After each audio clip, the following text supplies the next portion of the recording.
Ces dernières semaines, on a vu plein de vidéos super impressionnantes qui montraient des lieux emblématiques de Dubaï qui ont été touchés. D'ailleurs, je tiens à le rappeler, ce n'étaient pas des lieux qui étaient directement visés, mais c'était au contraire des dommages collatéraux. Aujourd'hui, je suis avec l'investisseur réticent. Il est de retour à Dubaï. On va aller voir tous ces lieux un par un pour voir ce qu'il en est. Pour ceux qui ne me connaissent pas, je m'appelle Agathe, j'habite à Dubaï depuis 2013 et j'ai investi depuis une dizaine d'années. J'ai fondé l'agence Dubaï pour accompagner les investisseurs européens dans leur parcours d'investissement à Dubaï. Du coup, c'est parti. Par quoi tu veux qu'on commence? J'avais vu des images assez fortes à Dubaï Creek Harbor, notamment c'était la tour de The Address qui était en flammes. Donc je suis curieux de voir qu'est-ce qu'il en est réellement.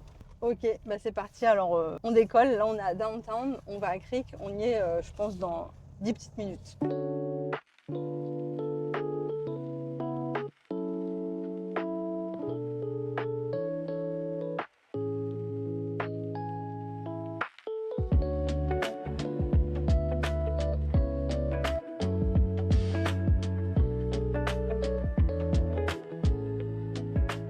Bon, ça y est, on arrive à Creek là.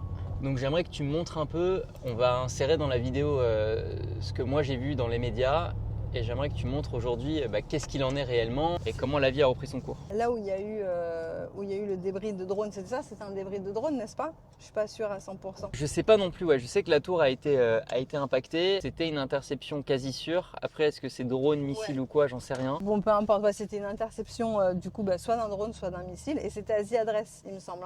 Exact, ouais. On va aller du coup à The Address. Là, on est sur le boulevard à Creek Harbor. Donc, tu peux montrer un petit peu, tout est intact, mais on va aller vraiment à The Address pour vraiment voir s'il y a des traces en fait. Parce qu'en fait, il y a eu un petit, c'était quelque chose qui était enflammé en fait, qui a tapé la paroi. Ouais, du coup, il y a quand même un appartement qui a été Incendié. Et depuis, il me semble que c'est en réparation. Mais du coup, ça va être intéressant de voir à quoi ça ressemble aujourd'hui, quoi. Ouais. Bon, en tout cas, dans le quartier, c'est plutôt comme d'hab, je dirais. Ouais. Donc là maintenant on va y arriver bientôt. Voilà, regarde, c'est juste là, c'est ce building et tu vois tout en haut il y a un grand panneau blanc. En fait c'est cet appartement là qui a été touché et là comme c'est en travaux de réparation, il y a ce cache là pour la sécurité des workers. Du coup qu'est-ce que tu en penses? Ouais, effectivement, ouais, c'est rassurant de voir que c'est très localisé, que le building est intact entre guillemets, ouais, toujours debout. Et que visiblement ouais, tout est ok. Après, est-ce que c'est ouvert, tu crois? Ah ouais, The Address c'est ouvert bien sûr. Tiens, regarde là c'est le lobby. Ça c'est le lobby de l'hôtel, on voit bien qu'il y a des... Ah vas-y, prends à droite.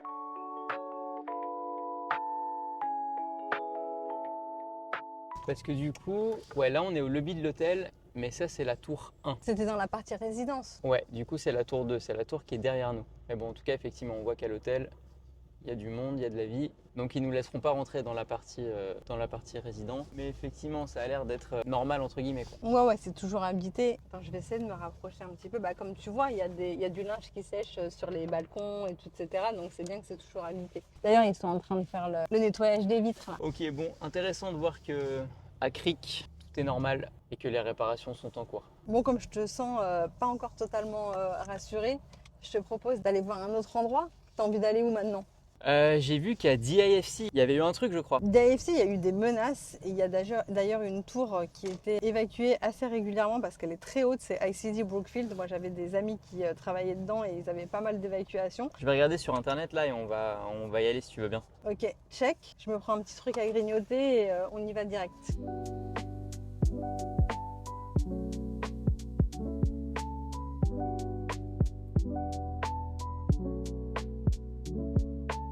Ok, maintenant que tu as vu que c'était en réparation, je te sens pas à 100% rassurée, donc j'ai l'impression que tu as envie qu'on aille se balader ailleurs. Tu vas aller où? Non, si, je suis rassuré. C'est juste que ce serait intéressant qu'on fasse le tour pour bien comparer. Allons voir à DIFC, il me semble qu'il y a une tour qui avait été un peu abîmée là-bas. Tu sais où c'est? Ouais, Innovation One Tower, je crois. Mais c'est là où il y a le restaurant Berouti, je connais très bien, donc on y va. Allez, c'est parti.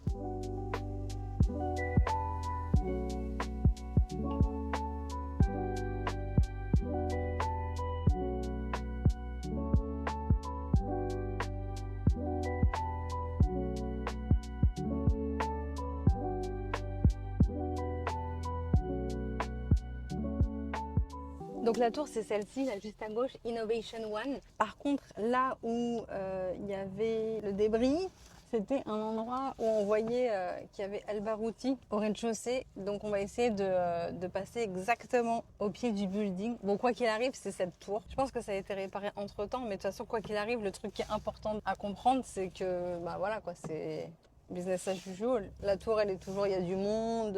Ah, il est là, Al Barouti. Donc non, ça veut dire que c'était ce coin-là en fait. Vas-y, je te laisse regarder. Ah ouais, on voit bien au dernier étage, effectivement, je crois qu'il manque les verres. Je vais essayer de zoomer. Ouais, mais bon, effectivement, ouais, le building est toujours là. Et comme tu le dis justement, ouais, il y a du monde en bas, ça se voit que c'est habité. Donc, ok, c'est toujours en réparation, quoi. Bah là, du coup, c'est cool qu'on soit passé par là, parce que tu peux voir un peu le DIFC. Ça avait été une cible aussi. Il y avait eu pas mal de menaces sur DIFC, donc...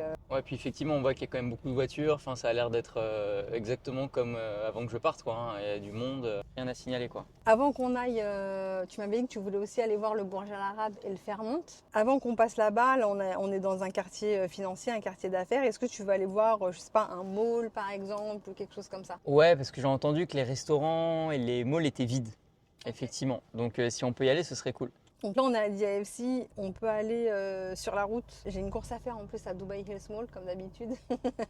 Donc, on peut y aller. Après, bon, on est en semaine, il est 4h30. Donc, je ne sais pas s'il y aura du monde ou pas. En général, il y en a toujours. J'y étais ce week-end. Mais ça reste un moment de la semaine en journée. Donc, il ne faut pas non plus s'attendre à avoir une foule de week-end. Ok, mais bon, ça va quand même être intéressant de le voir. Où tu veux aller à Emory? Mall of the Emirates, c'est mieux, c'est sur la route. Ah bah ouais, tant qu'à faire, ok. Bah ok, vas-y, on fait ça. Allez, c'est parti.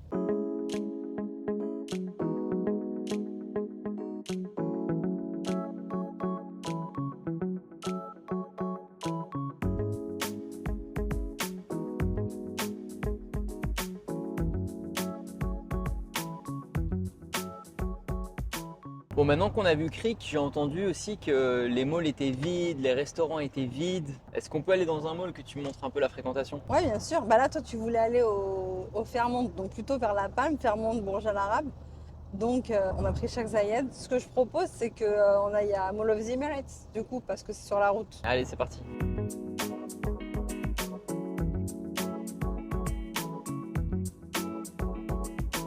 On arrive au mall, donc Mall of the Emirates, pour ceux qui ne connaissent pas, qui ne sont jamais venus à Dubaï, c'est le mall où il y a la station de ski. D'ailleurs, on la voit là. Ça, c'est le bas, c'est l'arrivée de la station de ski. C'est un mall of the Emirates, contrairement à Dubaï Mall. C'est un mall où il y a quand même beaucoup de résidents. Il y a des touristes parce qu'il y a la station de ski, il y a les marques de luxe, etc.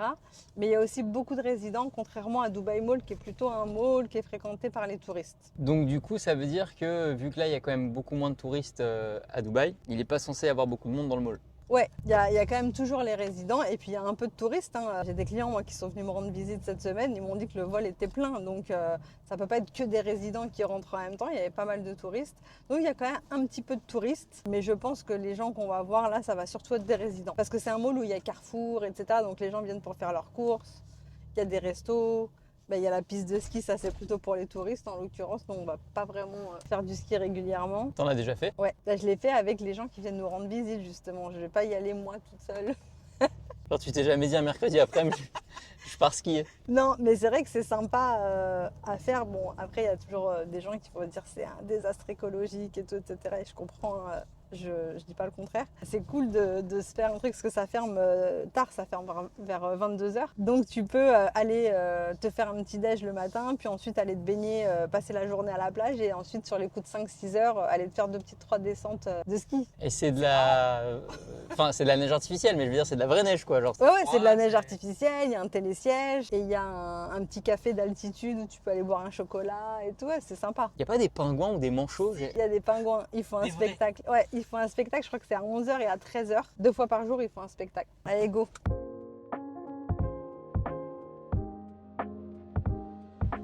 Bon, déjà dans le parking, on peut voir que c'est plein, il y a pas mal de monde, on n'est pas du tout sur quelque chose de désert. Maintenant, on va voir à l'intérieur, dans les magasins, les restos et aussi à Carrefour pour voir s'il y a du monde ou si au contraire c'est la panique. Allez, c'est parti.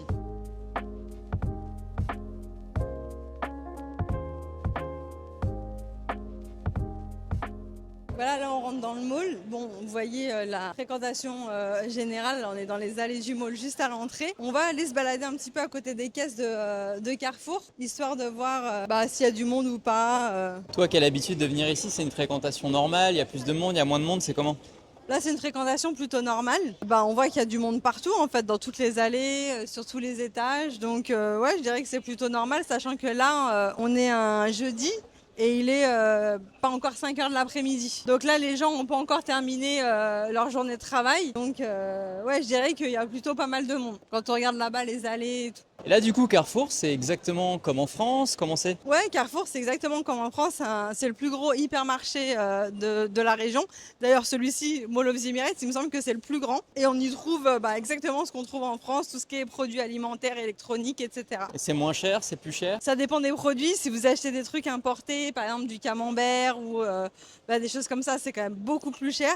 Par contre, quand on achète des produits locaux ou des produits qui sont importés de la région autour, style Arabie Saoudite pour tout ce qui est produits laitiers, etc., ou les fruits et légumes, c'est pas cher du tout. Je dirais même que c'est moins cher qu'en France. Ok, bon, effectivement, il y a du monde.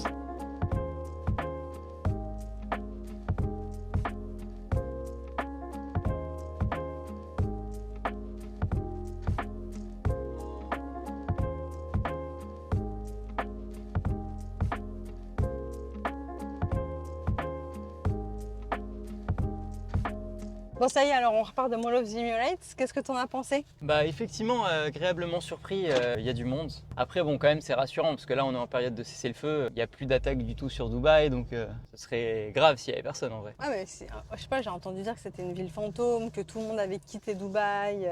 Si les gens étaient vraiment tous partis, ça serait toujours vide, non? Ouais c'est vrai, ouais.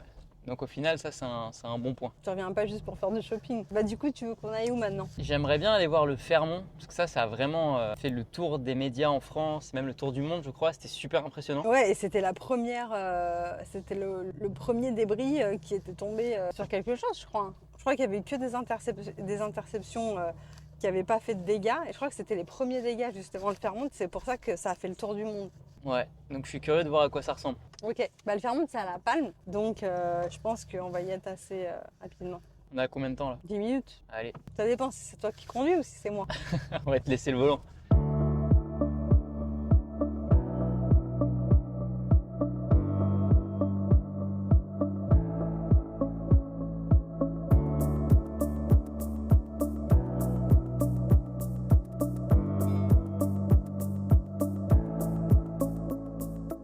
Ok, donc là on est arrivé. Là c'est le Fairmont. Ok. C'est écrit juste là. Là où exactement le débris est tombé. De toute façon, on va passer devant. Hein. On va passer devant et on va même rentrer dans le lobby, etc. pour qu'on puisse voir déjà si c'est ouvert, s'il y a des clients, etc. Donc on va passer de plus près. Mais je pense que s'il y a quelque chose à voir, ce sera là. Parce que c'était sur cette façade, si je me souviens bien. Donc là on est sur la Palme, c'est ça? Ouais, là on est sur la Palme. À notre droite, là on a le Nakhil Mall. C'est le mall principal de la Palme. Et on a aussi le Saint-Régis. Et il y a le bâtiment avec la Aura Sky Pool. Là, c'est une piscine qui est assez connue à Dubaï. On la voit souvent sur Internet où il y a une vue. C'est une piscine à débordement avec une vue incroyable sur toute la Palme. T'as déjà été? Ouais, je te le conseille d'ailleurs si t'es pas allé.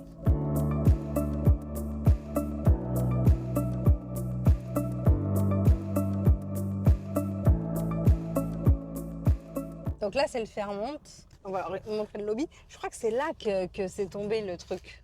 Tu crois que les échafaudages ce serait ça? Et les échafaudages, c'est pour repeindre, parce qu'on voit que ça a été repeint. Donc ça a été réparé, mais là, regarde, je pense que c'est juste pour la peinture en fait. Quoi qu'il arrive, on va passer dans le lobby. Tu veux qu'on s'arrête aussi ou pas? Ou juste on passe dans le lobby, ça te va? Ouais non, l'idée c'était en fait surtout de voir que c'était ouvert et que la vie était normale quoi. Là, on passe devant, du coup, on va pas rentrer, parce que sinon, il faut garer la voiture, la donner aux valettes, etc. C'est un petit peu galère. Mais bah tiens, là les portes elles s'ouvrent, il y a des clients, c'est une cliente qui prend un taxi. Ok, donc effectivement c'est ouvert, c'est en bon état de marche et il n'y a pas de... Rien de particulier. Les voitures aussi qu'on voit garées là, c'est les voitures qui ont été récupérées par le voiturier et qui les a garées là. Donc ça prouve que même en dehors des clients de l'hôtel, il y a des gens qui viennent manger dans les restaurants, les cafés, etc. Par contre c'est au Bourj Al Arab où j'ai vu qu'il y avait eu un gros truc aussi il me semble. Bah, le Bourj Al Arab, pareil, en fait, c'est un débris qui est tombé. Donc il y a eu rien du tout, en fait, c'est un débris qui est tombé sur la façade, donc c'est la façade qui a été un petit peu touchée. Mais si tu veux, on peut y passer aussi, comme ça tu pourras voir. Ouais parce que c'était impressionnant, il était en feu et moi ça m'a quand même impressionné parce que c'est un des statements de Dubaï le Bourj Al Arab, donc de voir que ça avait été touché, ça faisait quelque chose. Bah, en fait, il faut comprendre que la plupart des missiles, drones, etc., ils étaient interceptés au-dessus de la mer. Du coup, c'était pas au-dessus des habitations, des endroits, des zones résidentielles, etc. Donc c'est pour ça que les hôtels qui étaient proches de la mer, comme le Fairmont ou encore le Burj Al Arab, ils ont été touchés plus que les autres. C'est pas qu'ils étaient targetés directement, mais c'est parce qu'ils étaient dans la zone, ils étaient dans les zones d'interception en fait. Donc le Burj Al Arab, il n'était pas non plus en feu, c'est que c'est un débris enflammé qui est tombé dessus. Mais il n'y a pas eu d'incendie au Burj Al Arab, c'est quelque chose qui s'est limité à la façade. Ok, je comprends. Et là, je vois un immeuble également qui est en construction. Ça donne quoi au niveau des constructions? Est-ce qu'ils ont arrêté pendant le conflit? Est-ce que tout continue? Est-ce que tu as un feedback là-dessus? Ouais, bien sûr, tout continue, comme si de rien n'était. Ça, ce building, c'est un building d'Omniat que j'aime beaucoup. D'ailleurs, pour la petite histoire, c'est un étage par appartement. Celui qui est en construction là? Ouais. Donc, je crois qu'il y a seulement 18 appartements. Chaque appartement a sa terrasse qui donne sur la marina et sur le Royal Mirage. Chaque appartement a sa piscine privée. C'est vraiment de l'ultra luxe. Et comme tu peux voir, là, il y a des gens qui travaillent. Hein. Ouais, exact. Ouais. Ça aussi, c'est un truc que j'avais souvent entendu. Est-ce que les projets sont toujours en construction? Qu'est-ce qui se passe? Ouais, effectivement. Comme les gens s'imaginent en fait qu'on vit sous une pluie de bombes, de missiles, etc. Forcément, tu te dis, les gens travaillent plus, les gens qui travaillent en extérieur, les ouvriers, etc. ne travaillent plus. Mais comme tu vois, on est assez loin de la réalité quand on dit ça.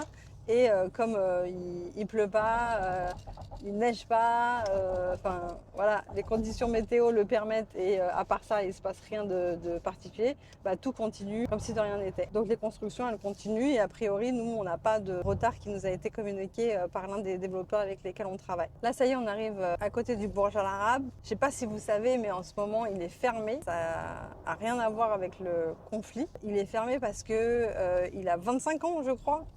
Je crois que il a été inauguré en 2001. Il a 25 ans et il est vraiment super daté. Moi, je dirais ringard. Moi, j'aime pas trop l'intérieur. L'extérieur, c'est magnifique, c'est très élégant, très sobre. Et l'intérieur, c'était que des dorures, des aquariums, des tapis rouges, bleus, jaunes. C'était vraiment pas très joli et plus du tout à la page. Donc, il devait le fermer pour faire des travaux d'embellissement à l'intérieur, le remettre au goût du jour. Et comme là en ce moment il y a très peu de touristes, ils en ont profité, ils l'ont fermé maintenant. Pour pas perdre trop de business, ils ont utilisé cette opportunité pour le fermer. Donc là pour l'instant il est en travaux. On ne pourra pas du coup rentrer à l'intérieur. Ah donc l'intégralité là est complètement fermée? Ouais, donc on ne pourra pas rentrer à l'intérieur, mais on pourra quand même aller voir tout l'extérieur, voir le tour. On va aller à Marsa Al Arab, c'est un nouveau hôtel résidence et petit quartier avec des petits restos qui a ouvert il n'y a pas très longtemps. Il y a peut-être un an, quelque chose comme ça, un an ou deux. Du coup, c'est l'endroit d'où je pense on voit mieux le Burj Al Arab, où on est le plus proche. Donc là du coup tu m'amènes où? Là je t'amène voir le Burj Al Arab. Donc ici c'est Marsa Al Arab, c'est un complexe de résidences et hôtels avec au rez-de-chaussée plein de petits restos. C'est super mignon sur le bord d'une marina. Et surtout, ce qui est super connu ici, c'est ces maisons-là qui sont, j'allais dire sur pilotis, c'est pas vraiment sur pilotis, mais ils sont sur un espèce de bras de terre, une espèce de digue. Et elles ont des vues incroyables à perte de vue sur la mer. Et de ce côté-là, sur le Burj Al Arab. Donc le but, c'est d'essayer d'aller au bout et de voir le Burj Al Arab au plus près pour vérifier qu'il soit bien réparé et qu'il n'ait pas été totalement brûlé. Bon, je me suis trompée, il y a une barrière là, puisque c'est l'endroit qui accède aux villas. Du coup, on ne pourra pas aller plus loin et on ne pourra pas aller au plus proche du Burj Al Arab. Par contre, je vous ai fait, je pense, découvrir un petit quartier sympa, non? C'est piéton. Il y a une petite marina avec les bateaux. On peut se poser là au restaurant. Il y a plein de restos sympas comme Salt. Je pense que vous connaissez, qui est l'un des meilleurs burgers de Dubaï. Et on a une vue sur la skyline et Burj Khalifa. Au moins, vous aurez découvert, j'espère, quelque chose de sympa. Bon, on essaye de trouver un autre moyen de se rapprocher du Burj Al Arab. Ou c'est bon, ça suffit, t'estimes que... Si on peut le voir, ce serait quand même bien. Après, effectivement, vu qu'il est en travaux, est-ce qu'ils ont réparé, tu vois, je sais pas. Le truc, c'est que, en fait, pourquoi je suis venue ici? Parce que je voulais voir le derrière. Parce que tu sais, là où il y a le débris qui est tombé, c'est pas le côté qui est côté rue, c'est côté mer. Et je pensais que d'ici, on le verrait un peu. Et en fait, si on va devant le Burj Al Arab, on va pas voir le bon côté. Ok, bon, je veux bien te dispenser de la visite du Bourge. Non, sinon, ce qu'on peut faire, c'est qu'on peut passer devant en voiture. Ouais, mais pareil, on va peut-être pas voir la face qui nous intéresse. Non, on va pas voir la face qui nous intéresse, on peut le faire qu'en bateau. Ça. Par contre, ce que j'aimerais bien voir, c'est que je suis pas encore retourné à la plage depuis que je suis revenu. Et on a entendu, on a vu même des vidéos à TF1 comme quoi les plages étaient vraiment vides. Donc là, effectivement, on a cessé le feu, la vie est censée avoir repris, mais voilà, j'aimerais bien voir un peu comment c'est. Ok. Par rapport aux vidéos, moi aussi je les ai vues ces vidéos-là, on me les a envoyées pas mal, ma famille et tout. Et même pendant, là on est en période de cessez-le-feu, donc ça va, tu vas voir, c'est tout à fait normal. Mais même pendant les attaques et les interceptions, etc., au moment où ce documentaire a été filmé, il y avait quand même du monde. D'ailleurs, moi j'avais fait une vidéo où je montrais un week-end, etc. Et j'allais à la plage et j'ai montré le monde. Donc là, encore une fois, on est sur une malhonnêteté journalistique de fou, parce que pour aller filmer la plage aussi déserte que on l'a vu dans le reportage, il fallait vraiment y aller à 5h du matin. Voilà, fallait vraiment avoir la volonté de raconter cette histoire. Ici, le jour se lève très tôt, à 4h30 du matin, le jour se lève. Donc si on a vraiment la volonté d'aller montrer une plage déserte, c'est possible de le faire, oui, à 5h du matin, mais c'est malhonnête en fait, parce que ça reflète pas du tout la situation réelle ici. Donc ça aussi, c'est un peu tendu. Bon, on repart. Vous voyez quand même le Burj Al Arab. Ce que je pensais, c'est qu'on pouvait aller tout au bout là-bas et le voir côté mer, mais en fait la face où ça a été touché, c'est vraiment de l'autre côté et on peut être que en bateau en fait pour le voir. Mais bon, au moins voilà, vous le voyez, il est là, il n'est pas détruit, il n'a pas été complètement brûlé, tout va bien. Bon, maintenant on va à Kite Beach. Allez, c'est parti.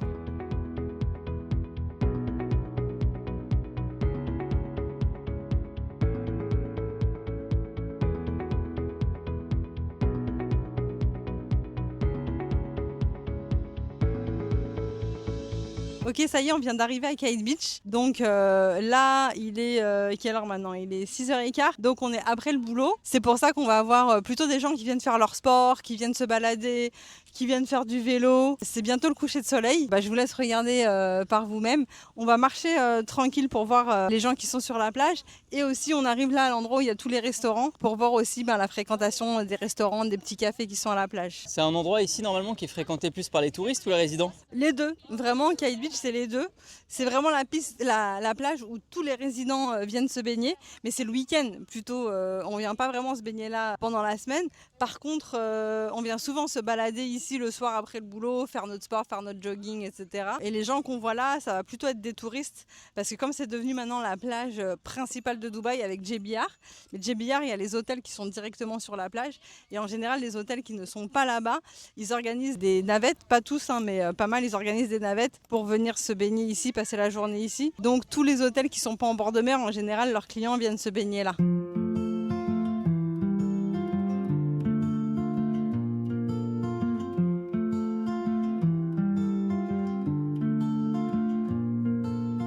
Bon, ça me tenait à cœur de faire cette vidéo avec l'investisseur réticent, parce que je sais qu'il y a beaucoup de personnes aujourd'hui qui se posent la question de quelle est la situation à Dubaï, quel a été l'impact de tout ce qui s'est passé sur ces dernières semaines, est-ce que c'est revenu à la normale, est-ce qu'il est encore intéressant d'investir, est-ce qu'au contraire c'est exactement le bon moment pour investir.